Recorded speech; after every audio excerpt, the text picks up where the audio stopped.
vous avez un certain nombre de gens qui se réjouissent tranquillement de ce qui s'est passé. Ça existe aussi.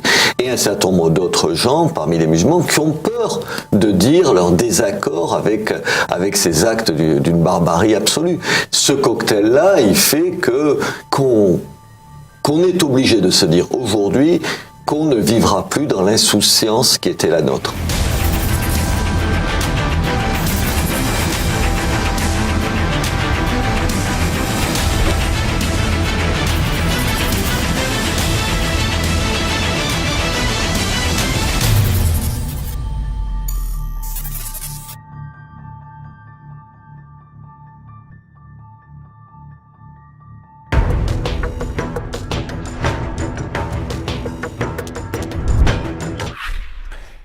Et notre invité aujourd'hui est Charles Gave. Bonjour monsieur. Bonjour.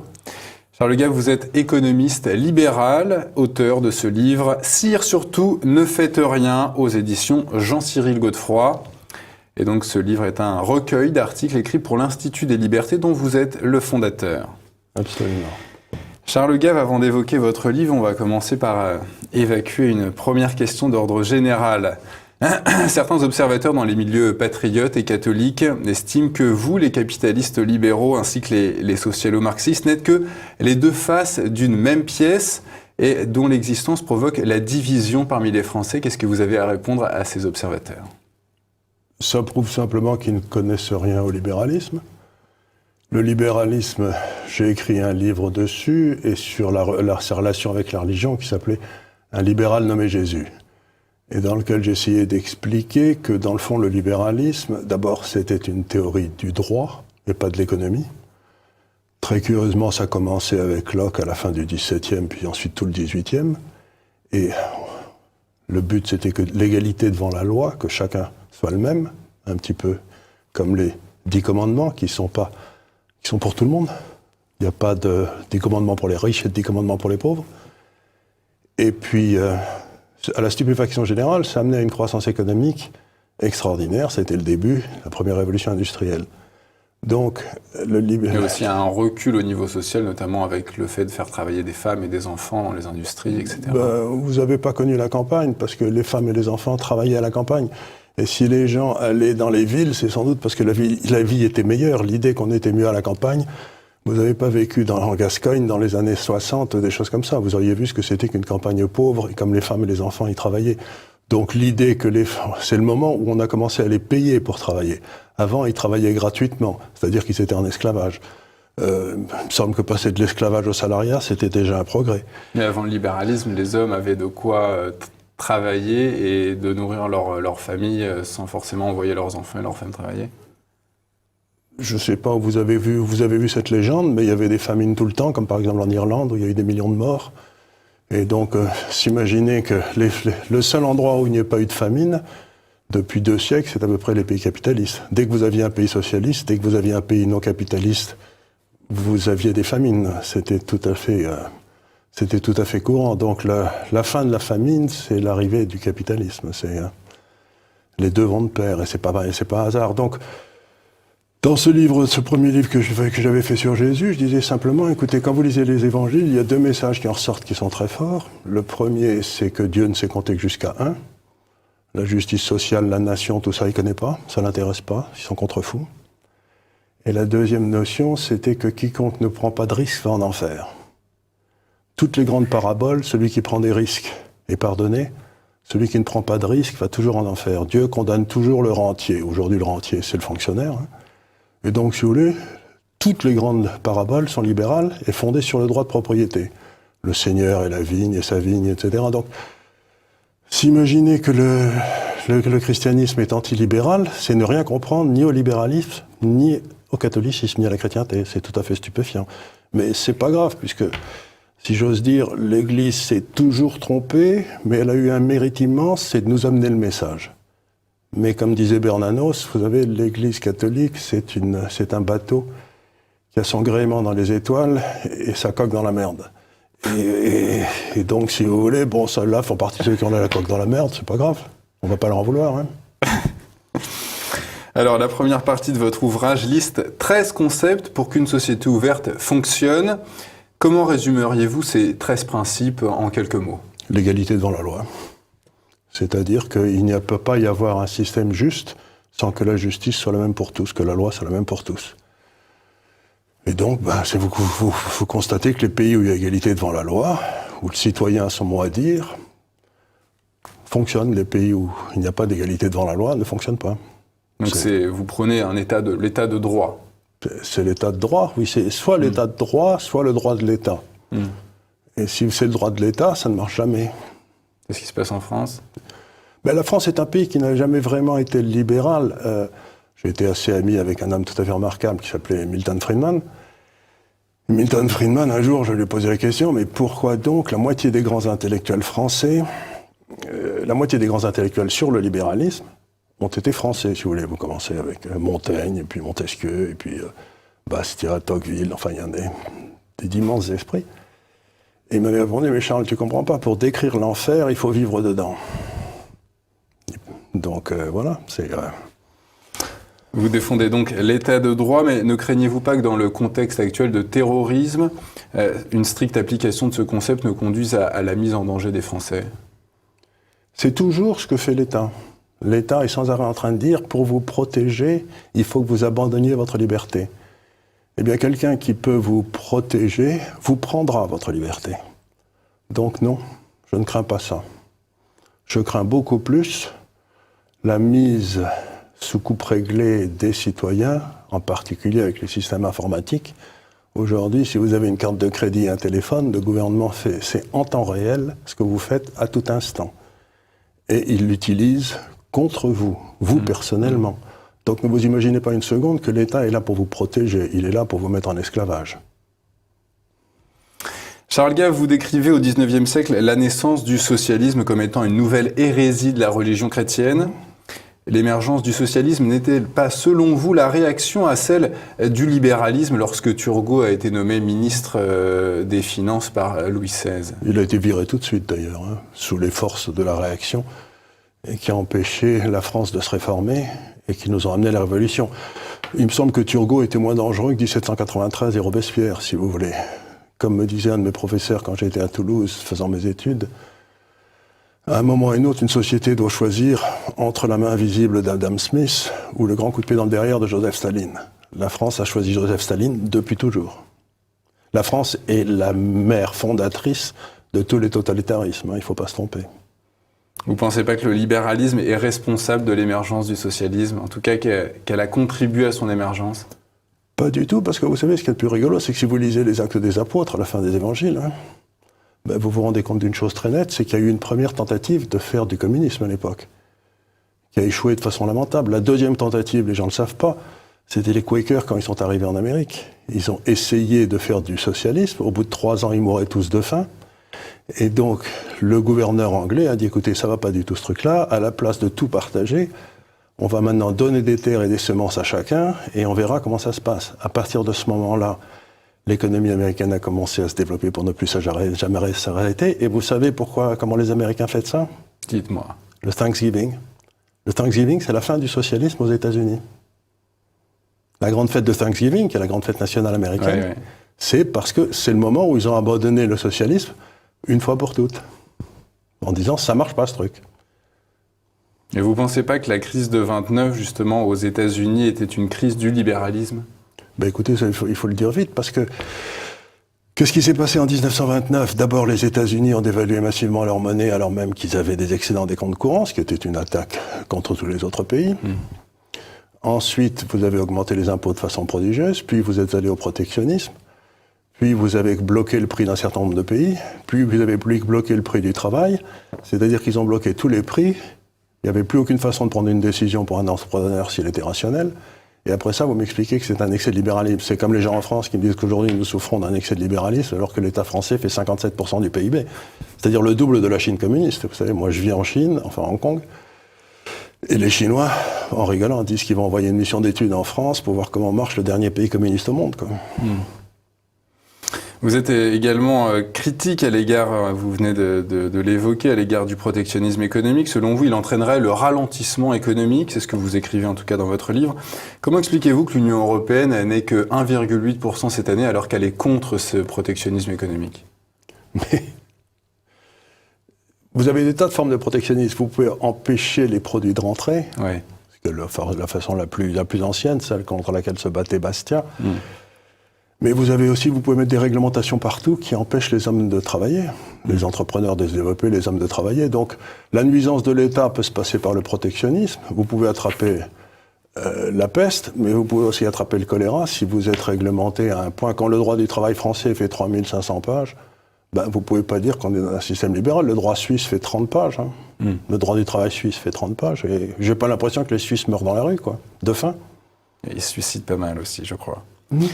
Parce on dit que les suicides, c'est les Suédois qui soi-disant suicident. Parce que s'il n'y a pas de caractère infamant attaché au suicide dans ces pays, dans un pays catholique, le type se tue sur la route, on dit un malheureux accident de voiture. En fait, il s'est planté dans un arbre parce qu'il voulait se tuer, quoi. Mais ça ne sera jamais répertorié comme un suicide. Dans votre livre, vous ne cessez de dénoncer la dictature des technocrates non élus qui dirigent l'Union européenne, et pourtant ces technocrates s'opposent eux aussi au protectionnisme. Comment vous expliquez ce paradoxe, en fait ? Ils s'opposent au protectionnisme, oui et non, mais surtout oui. En principe. Oui. En principe, mais il faut le dire vite, mais surtout, les technocrates bruxellois, ils s'attaquent à une notion absolument essentielle pour qu'il y ait une société de droit, ils s'attaquent à la notion de nation. C'est-à-dire que depuis 40 ans, ils n'ont qu'une idée, c'est de détruire les nations pour faire naître ce qu'ils appellent une nation européenne. Or, une nation européenne, l'Europe est une civilisation, ça n'est pas une nation. Donc, vous ne pouvez pas détruire les nations européennes sans détruire ipso facto la possibilité pour tout un chacun d'être entrepreneur et de se développer. La principale raison pour laquelle nous crevons en Europe, c'est cette tentative de créer un État européen dont personne ne veut. Au début, en tout cas, ce projet de construction européenne n'était pas forcément un projet fédéral. Il y avait aussi des chrétiens qui ont essayé Schuman, qui ont essayé de faire une Europe des nations. Quand est-ce que ça a dévié vers un fédéralisme, en tout cas ? Repassons un petit peu en arrière. Quand la Seconde Guerre mondiale s'est terminée, il y a eu deux projets parallèles qui ont navigué en deux concerts. Vous aviez le projet, mettons, de Schuman, d'Adenauer, de Gasperi et de Pie XII, d'ailleurs, qui était tout à fait derrière tout ça. Les quatre se parlaient en allemand, d'ailleurs, ils étaient tous germanophones. Et l'idée, c'était de créer une Europe sur le principe de la subsidiarité, c'est-à-dire que chacun faisait ce qu'il voulait. Et puis, s'il y avait un problème qui dépassait les compétences des États locaux, à ce moment-là, on les appelait à un niveau supérieur, qui se trouvait être Bruxelles ou n'importe quoi. C'était exactement le modèle de l'Europe chrétienne de 1250, si vous voulez, du sommet de l'Europe chrétienne en 1250. À cette époque-là, vous aviez le développement des villes-États, du style Venise ou Florence ou Amsterdam. Puis vous aviez le développement, le début des États-nations avec la France et l'Angleterre. Puis vous aviez le Saint-Empire romain germanique, qui n'était ni saint, ni romain, ni germanique d'ailleurs, puisqu'il était en Sicile. Beaucoup. Et puis vous aviez toute une série d'expériences. La Ligue hanséatique, qui était un machin très très curieux, qui est une espèce de puissance militaire incroyable, mais sans territoire, uniquement sur des ports. Bref, donc chacun faisait ce qu'il voulait, puis quand il y avait une trop grosse bagarre, on se mettait d'accord plus ou moins pour aller voir le pape qui arbitrait un peu pour éviter que ça ne se passe trop mal. Donc c'est exactement le modèle, dans le fond, que Pie XII a essayé de réintroduire en Europe.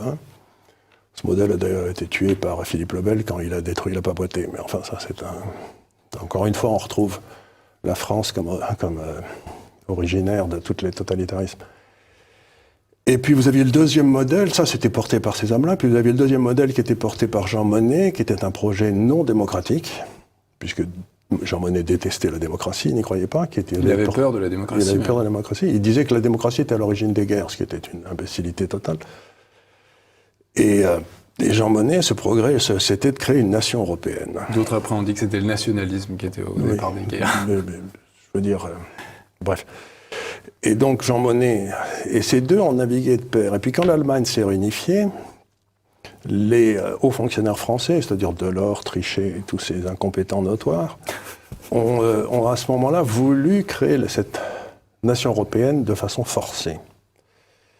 Sur le modèle américain. Sur le modèle d'un État, en fait, ils voulaient recopier la Rome antique, qui est vous savez, un État central, un État puissance plutôt qu'un État liberté. Vous savez, c'est les deux. La Suisse est un État liberté. Les États-Unis, c'est plutôt un État puissance, aussi paradoxal que ça paraisse. Donc, c'est pas du tout la même chose. Les citoyens ne sont pas les mêmes. Et qu'est-ce qui s'est passé à ce moment-là? Comme l'outil de la puissance allemande, qu'il craignait par-dessus tout, puisque l'Allemagne se réunifiait, c'était le Deutschmark, le but de Mitterrand et de Delors, ça a été d'empêcher que le Deutschmark ne domine la finance européenne. Parce que comme eux, ils étaient bien gérés, tout le monde aurait épargné en Deutschmark, et le franc français serait devenu une monnaie avec laquelle vous achetiez votre baguette, quoi. C'était d'ailleurs une monnaie de transaction, mais pas du tout une monnaie d'épargne ou une monnaie instrument. Et à ce moment-là, ils ont forcé l'Allemagne à accepter l'euro. Mitterrand est sorti de sa réunion avec Köln, où Köln avait accepté l'euro, en disant « j'ai cloué les mains de l'Allemagne sur la table de l'euro ». On en voit le résultat. Il pensait avoir affaibli l'Allemagne, en fait, il en a fait la force. Exactement. Et j'avais écrit un livre à ce moment-là qui s'appelait « Des lions menés par des ânes », dans lequel j'expliquais que l'euro allait tuer l'Europe. L'Europe que j'aimais, c'est-à-dire celle des nations, celle de la papauté, celle qui était l'Europe antique, celle qui permettait à chacun de faire des expériences sans être bridé. Ils nous ont collés dans une espèce de lit de Procus. Le lit de Procus, c'était un bandit grec. Si vous passiez devant chez lui, il vous attrapait. Il vous mettait sur un lit. Si vous étiez trop petit, il vous tirait avec des cheveux pour que ça s'allonge. Si vous étiez trop grand, il vous coupait les jambes. Donc un lit de Procus, c'est une espèce de carcan que vous mettez sur des gens pour qu'ils soient tous pareils. Et c'est ce qu'on a fait en Europe. Et comme l'extraordinaire diversité de l'Europe et sa richesse, à partir du moment où vous détruisez la diversité européenne, tout s'arrête. Tout s'arrête, si vous voulez. Vous n'allez pas transformer des Italiens en Allemands. Et je ne suis pas certain d'ailleurs que ce soit un progrès pour la civilisation si on le faisait, quoi. Moi j'aime bien les Italiens. Dans votre ouvrage, Sire, surtout ne faites rien, vous constatez qu'en 40 ans, la France a perdu tous ses intellectuels, c'est en tout cas que vous aimez, Camus, Aron, Mauriac, Revel, Sauvy. Même Sartre. Même Sartre, il y avait des intellectuels gigantesques avec lesquels j'étais pas d'accord, mais ça n'a aucune importance. Exactement. Ils étaient là. Ouais. Même si Sartre s'est trompé sur à peu près tout, mais bon, bref. Mais c'est pas grave, oui, voilà. C'était un intellectuel gigantesque. Ils n'ont pas été remplacés, selon vous, par les Rémi Brague, Alain de Benoît, Michel Onfray? Mais je ne sais pas s'ils ont été remplacés. Regardez simplement les traductions. Si vous allez dans une bibliothèque américaine d'université, vous trouvez tous les premiers, vous trouvez aucun des deuxièmes. Donc ils sont mondialement connus à Paris, puis c'est tout, quoi. Pourquoi ils ont disparu, Pourquoi ils n'ont pas été remplacés, en tout cas? Vous savez ce que disait Tocqueville, qui était intéressant? Il disait que vous avez les créateurs de culture, vous avez les diffuseurs de culture et vous avez les consommateurs de culture. C'est les trois étapes de la culture. Et à partir du moment où la diffusion de la culture, en particulier grâce aux grands médias, est devenue tout à fait essentielle, les diffuseurs de culture sont mis à croire qu'ils étaient des créateurs de culture. Et ils n'ont aucune idée, dans le fond, c'était d'empêcher les vrais créateurs de culture d'apparaître. Parce que quand vous mettez un lion à côté d'un chacal, au bout de 5 minutes, tout le monde remarque qu'il y a le lion qui a mangé le chacal. Donc il y a quand même une espèce de conjuration pour empêcher les gens compétents qui ont quelque chose à dire de le dire, quoi. Et c'est en train de tomber avec le net. Alors, tous ces intellectuels que vous aimiez ont été remplacés par ce que vous appelez les oins du Seigneur et par ailleurs aussi l'homme de Davos. Est-ce que vous pouvez nous parler de ces deux individus, alors, les oins du Seigneur et l'homme de Davos? Les oins du Seigneur, c'est une traduction littérale d'une expression qu'emploie un très grand économiste américain qui s'appelle Thomas Sowell. Thomas Sowell, il est noir, il est ancien commandant des Marines américains, c'est-à-dire la Légion en quelque sorte, quoi. Il est né dans une cabane en Virginie où il n'y avait pas l'électricité. C'est un homme tout à fait exceptionnel. Et il a dit, dans le fond, les oins du Seigneur, c'est la classe qui diagnostique un problème, première étape, propose des solutions à ce problème, deuxième étape, et comme ça ne marche pas en troisième étape, ça ne marche jamais, puisque ça demande toujours une plus grosse intervention de l'État. La première étape, c'est le problème... je sais pas, par exemple, les femmes sont moins payées, allez, ou un truc comme ça, qui c'est pas convenable. Deuxième étape, il faut donc que l'État fasse payer des impôts, etc. Donc on bouleverse le marché du travail, qui du coup se met à plus fonctionner. Et troisième étape, comme ça n'a pas marché, il faut en faire plus. Donc on retourne dans la première étape, si vous voulez. Donc c'est le truc en 3 étapes des lois du Seigneur. Prenez par exemple l'euro, qui est une imbécilité foudroyante. C'était quand même tout à fait extraordinaire l'euro, parce que l'Europe allait très bien, on avait 3-4% de croissance. Quand l'euro est sorti, j'ai dit ça va nous amener à 0% de croissance, ça va faire trop de maisons en Espagne, trop de fonctionnaires en France et trop d'usines en Allemagne. Bon, on y est, ça marche pas, l'Europe est en train de se détruire, les pays recommencent à se haïr, c'était exactement une solution à la recherche d'un problème. Ça n'a pas marché, ils sont en train de faire sauter l'Europe, mais ce qu'ils vous disent, c'est qu'il faut en faire plus d'Europe. Ce qui est quand même extraordinaire, c'est exactement comme tous les bons communistes qui vous disent qu'on n'a pas tué... soviétique, plus de communisme. Plus de communisme, 100 millions de personnes, c'est pas assez. Si on en avait tué 200, ça aurait sans doute marché, quoi. Voilà, c'est ce que j'appelle les lois du Seigneur, c'est-à-dire les gars qui se mettent dans la position du prêtre et qui font intervenir des jugements moraux. Quand ça marche pas, ils vous disent, si tu n'es pas d'accord, tu iras en enfer. Oui. C'est-à-dire qu'on passe d'un raisonnement, votre truc ça marche pas là, à un raisonnement, t'es un mauvais citoyen, il faut que tu ailles en enfer. Donc si vous voulez, aujourd'hui on est gouverné par une classe théocratique. La religion fédérale de l'Union européenne. La religion, je ne sais pas ce que c'est, des droits de l'homme, d'un drôle de truc. Enfin, c'est un truc bizarre, mais à laquelle les peuples n'adhèrent absolument pas. Il n'y a pas d'équipe de rugby européenne, quoi. Donc ça, c'est l'homme de Davos. Alors l'homme de Davos, c'est autre chose, si vous voulez. C'est le gars qui, en voyant tomber le mur de Berlin, s'est rendu compte que, dans le fond, on pouvait probablement arriver à une astuce, c'est-à-dire si on enlevait le pouvoir de décision sur toute une série de choses importantes aux politiciens locaux, si on, dans quelque sorte, on leur enlevait la souveraineté en transférant sa souveraineté à des organismes internationaux, à ce moment-là, on pouvait faire jouer les nations les unes contre les autres grâce à ces trucs-là, et ça permettait à tout à chacun de s'enrichir sans prendre de risques. Donc les hommes de Davos, ce sont des partisans de ce que j'appelle le capitalisme de connivence, c'est-à-dire ils disent qu'ils sont des citoyens du monde, mais en fait... Ils appartiennent à nulle part, en fait. Ils appartiennent à nulle part. Ils sont des citoyens de nulle part, et ce sont des gens qui ont comme objectif principal de s'enrichir, sans prendre de risques. Ce qui est complètement insupportable. Autant la richesse est acceptable si elle est la contrepartie d'un risque pris, si c'est la contrepartie simplement du fait que vous êtes copain avec le gouvernement... C'est du vol. C'est du vol. Et donc ça n'a rien à voir avec le libéralisme. C'est le contraire du libéralisme, si vous voulez. C'est une maladie du capitalisme, mais ce n'est en rien le libéralisme. Puisque les gens sont plus égaux devant la loi. Donc vous ne pouvez plus être dans les régimes libéraux. Charles Gave, vous avez fait tout ou partie de vos études aux États-Unis, et d'ailleurs, ces études vous ont conduit à vous lier d'amitié, ou en tout cas à rencontrer le président de la Réserve fédérale de Kansas City, Thomas Koenig.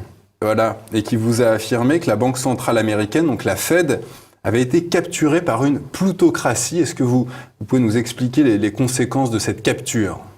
Mais si vous voulez, il n'y a rien de plus important dans un pays que la monnaie. Les gens comprennent mal la notion de monnaie. Et encore une fois, si vous voulez, on peut revenir aux évangiles.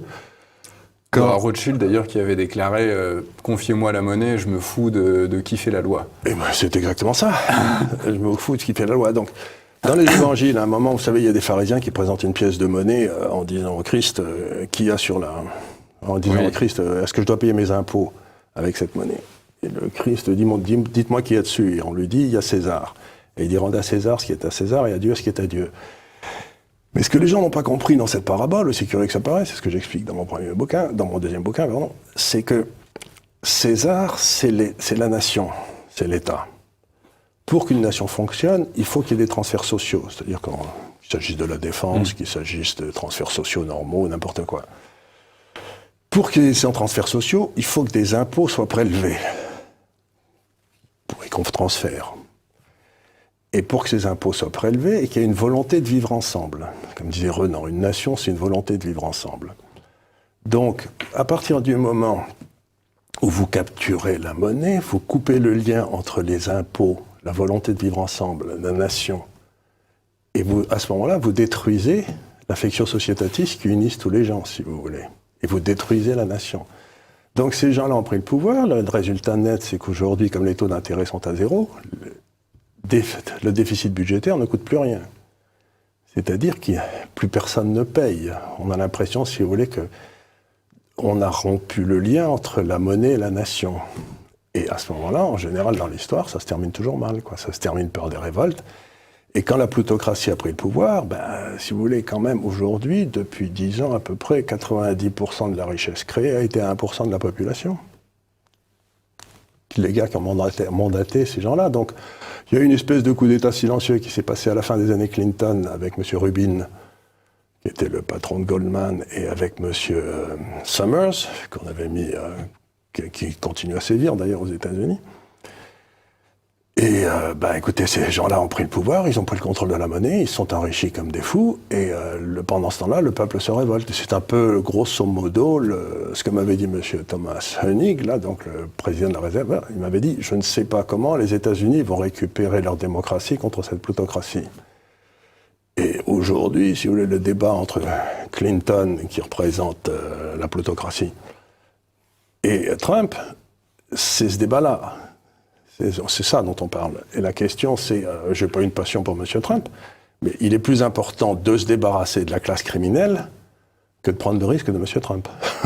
J'aime pas M. Trump, mais les autres, ce sont des dangers publics et sont des assassins. Donc, si vous voulez, il y a quand même une différence entre avoir un type qui est peut-être pas très doué au pouvoir, et une bande de... une mafia. Je vous laisse le dire. Une mafia criminelle, oui, tout à fait. Charles Gave, la présidentielle française approche, ce sera ma dernière question. Vous avez fait quelques propositions de réforme dans votre ouvrage. Il y en a notamment 2 qui m'ont beaucoup intéressé. Donc la première, est-ce que vous pouvez nous dire ce qu'elle est? En tout cas, quand un élu doit briguer un mandat, qu'est-ce qu'il doit faire, selon vous? Mais écoutez, d'abord, ces 7 propositions, je les ai faites. Elles ont un avantage, c'est qu'elles ne coûtent rien. Oui. Il n'y a pas de frais. Ça ne coûte rien. Donc, si vous voulez, je ne suis pas en train de dire qu'il faut couper les dépenses de l'État et tout et tout. Donc, la première des propositions, c'est qu'aujourd'hui, à la Chambre, vous avez 70% qui sont soit des fonctionnaires, soit affiliés. Le grand problème de la France, c'est la réforme de l'État. Je ne sais pas si vous êtes d'accord, mais on a un État qui est un peu obèse, me semble-t-il. Vous l'avez dit tout à l'heure, avec 56% de dépenses publiques. Avec 56 ou 57% des dépenses publiques. Donc, comment voulez-vous que des fonctionnaires réforment l'État? On a eu une nuit du 4 août en France, mais on n'en aura pas 2, quoi. Ils vont pas se faire harakiri. Il fallait être aristocrate en 1789 pour se faire harakiri.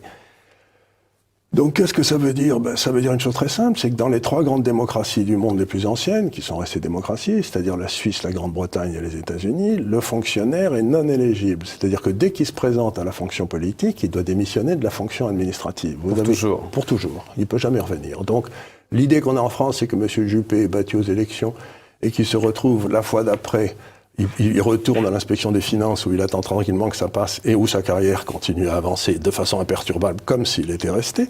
Qui prend aucun risque en fait. En fait, il prend aucun risque. Donc encore une fois, on trouve qu'une société gérée par des gens sans risque, c'est ce qu'il y a dans les évangiles, se termine toujours mal. C'est celui qui fait de la politique, il doit prendre un risque. La politique, c'est un risque. Et vous êtes médecin, vous abandonnez votre clientèle, si vous êtes battu, elle ne sera pas là quand vous reviendrez, elle ne vous aura pas attendu. Donc la première des grandes choses, c'est encore une fois, il faut réintroduire le risque et mettre tous les Français au même niveau en ce qui concerne la prise de risque politique. Et si on pouvait faire la même chose sur le domaine économique ou dans le domaine syndical, ça irait bien aussi. Est-ce que vous pouvez revenir également sur la 5e mesure, sur l'obligation pour un homme politique de déclarer ses appartenances à certains réseaux? Ça me paraît tout à fait évident. Le citoyen doit choisir ses hommes politiques en fonction de ce qu'ils savent de lui. Donc aujourd'hui, vous avez toute une série de décisions qui sont prises ou préparées dans des raisons qui n'ont rien à voir avec la démocratie, et on vous dit si on ne peut pas faire autrement. Et puis en plus, si par exemple vous commencez à gêner, ces gens-là, comme je l'explique par ailleurs, chassent toujours en meute, c'est-à-dire qu'il y a des mots d'ordre qui sont donnés qu'il est temps de se payer, je sais pas, un Renault, Camus ou n'importe qui, ça n'a pas d'importance, c'est rien. Et donc à ce moment-là, ils se mettront tous à chasser en meute et ils vous dévaloriseront complètement aux yeux de l'opinion publique. Donc, j'ai participé à de nombreux débats, la façon dont ça se passe en général quand je suis dans un débat, c'est que je suis l'idiot utile, vous savez, le gars qu'on fait monter là pour se faire flinguer, et puis vous avez 3 ou 4 gars qui sont contre moi, dont on me dit que chaque fois que ce sont des indépendants, il peut être professeur à Polytechnique, professeur à Sciences Po, professeur. Mais ce qu'on ne me dit jamais, c'est qu'ils appartiennent tous au même réseau, qu'ils sont tous à Terra Nova, etc. Donc, si j'ose dire... Vous citez le Grand Orient, d'ailleurs, dans votre ouvrage, pour le dire. Pour les arguments. Donc, quelque part, je n'ai aucun problème, mais ce que je voudrais, c'est que les gens disent, de façon officielle, d'où ils parlent, comme disaient les communistes dans le temps. Les et Anglais, d'ailleurs, qui... n'ont aucun problème avec ça, d'ailleurs, avec Okay. le fait de déclarer leur appartenance à tel ou tel réseau. C'est beaucoup plus fort que ça. C'est que Tony Blair... Enfin, en tout cas, ils reconnaissent les lobbies ouvertement. Mais Tony Blair, lorsqu'il est arrivé au pouvoir, il commence à avoir des problèmes de réseau dans la police ou la justice anglaise, et il a dit, tout le monde a le droit de faire partie de tous les clubs qu'il veut, c'est pas mon problème, mais s'il est dans une position de pouvoir, il doit le déclarer. Et à ce moment-là, les effectifs de la franc-maçonnerie en Angleterre ont baissé de moitié. Donc, si vous voulez, encore une fois, j'ai rien contre la franc-maçonnerie, je m'en contrefous. Chacun a le droit de se déguiser comme il veut, de sortir, de bouffer avec qui il veut, c'est pas mon problème. Mais il me semble que le reste des Français devraient savoir qu'ils bouffent ensemble. Ne serait-ce que pour juger en connaissance de cause. Quoi. Surtout quand c'est... Encore une fois, quand votre but, c'est l'égalité de tous devant le droit, et que vous savez que la moitié des juges en France, des magistrats font partie de ce genre de réseau, bah, si vous êtes en train de plaider et que vous avez le gars en face qui est dans le même réseau, vous savez que vous allez perdre. Ça m'est arrivé. C'est difficile de croire à la justice de son pays. Ben, c'est quasiment impossible. C'est quasiment impossible. Donc, si vous voulez, ça pose des problèmes très graves, quoi. Ces réseaux secrets, en plus, bon, je veux bien qu'en 1890, je veux bien qu'on les ait faits secrets, parce qu'il y avait des dangers. Mais aujourd'hui, vous n'allez pas m'expliquer qu'ils prennent le moindre risque en étant... Il n'y a pas de... Donc, je suis pas un naturel révolutionnaire, je dis simplement, je veux que l'information soit la même pour tous. Charles Gave, je rappelle le titre de votre ouvrage, Sire, surtout ne faites rien. Merci monsieur. Je vous en prie.